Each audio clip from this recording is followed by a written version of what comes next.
talaga naman, oo. Oh, katulad dito, yung kay Atong Ang. Ito yun, hindi ko kilala si Atong Ang. Ano bang paki ko kay Atong Ang? Pero i-iskandalo lamang ako. Hindi pa nga naghihiring, hindi pa nag-iimbestiga. Hindi lang sasabihin parang guilty na. Sasabihin pa, nako, maraming pera yan, malakas yan. Mali yun. Oo, kayang bilhin niya ng mga hukuman. Ano tingin mo sa hukuman? Lahat kayang bilhin. President, Republic din. Mali po yun. Ibig mo sabihin ng mga pangyarihan, na-influensya yung korte. Ibig mo sabihin na influensya yung korte nung dinismiss yung kaso laban sa anak mo, Boying, yung Agnes. Wala, yung bang ibig mo sabihin, hindi nga maintindihan eh. Opo. Kakausapin mo ba, di wala ngang investigasyon pa, di wala pa nga resolution yung DOJ, guilty na yung tao. Mali. Nakakainis lang, hindi dahil si Atong Ang siya, ano ba namang pake ko kay Atong Ang? Opo. Nakilala ko yan a few times, pero hindi po kami close, hindi kami magkaibigan. May isang lilitaw, pati si Gretchen Barreto. Idadamay. Hindi nyo ba alam yung principle ng res inter alios acta? Ano po yun?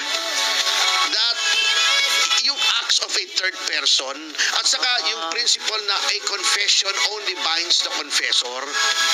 Ganito yan. Kaya meron pong tayong principle in law na ganyan. Eto, may pinatay ako. Halimbawa, pinatay ko si Dan Fernandez. Example lang naman. Dan Diaz na yan? Palitan mo yung apelido.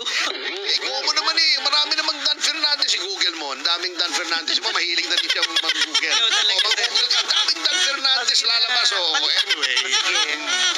Example lang naman. Nahuli ako. Okay. Sasabihin ko, para ako hindi makulong, hindi ako ma-convict for murder. Sabihin ko, hindi po ako ang mastermind. Eto, nananahimik si Victor, ano? Sinong mastermind? Si Victor po. Hala? Si Victor Salonga. Ala? Inutusan ako. Binigyan akong 10,000 piso. Hala? Grabe naman. Ibig mo sabihin, paniniwalaan agad ako? Hindi, dapat. Hindi lahat ng tao absuelto na. Sasabihin ko, boss, magte-testify ako laban kay Victor Salonga. State witness ako.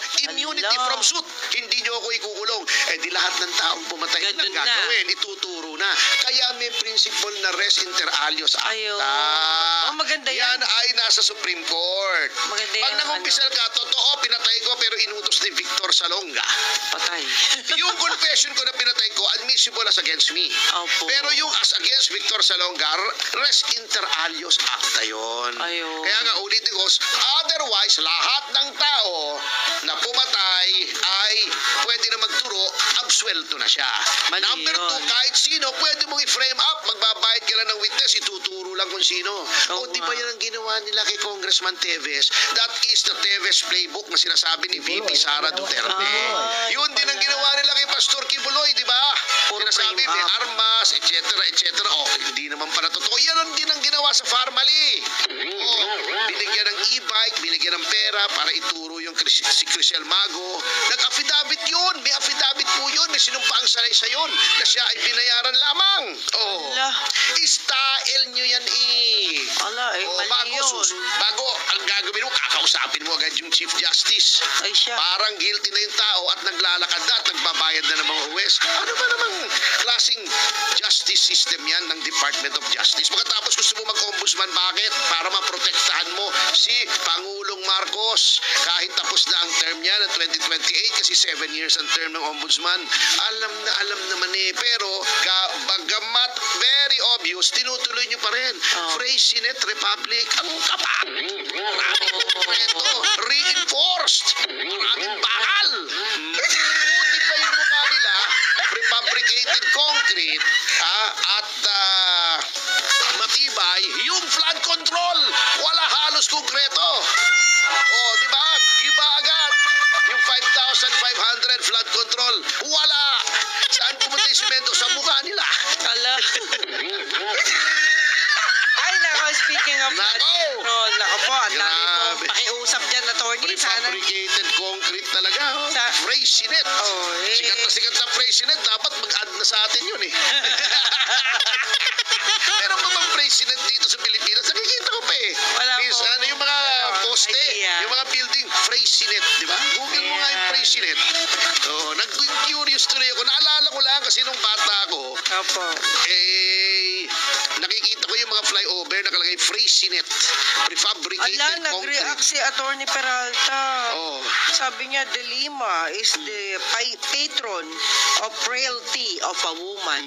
Nga eh. Ala, Yun na lang yun, ganun na lang yun. Frailties of a woman, excuse na yan. Ayan, meron pa pala. Oh, Freycinet International Manila. Oh, is the sole and duly licensed subsidiary of Soletanche Freycinet. French pala to. Ayun. Yan. Ito, meron pala to. What is Freycinet? Para alam natin kung bakit Freycinet Republic. Oo, ikaw nagpasikat. Hindi pala Freycinet to. Freycinet. President. Kung ikaw ay French, Freycinet. Oh, yung mga Freycinet, Opo. pagka dinemanda yan at nakundik, magiging Freycinet.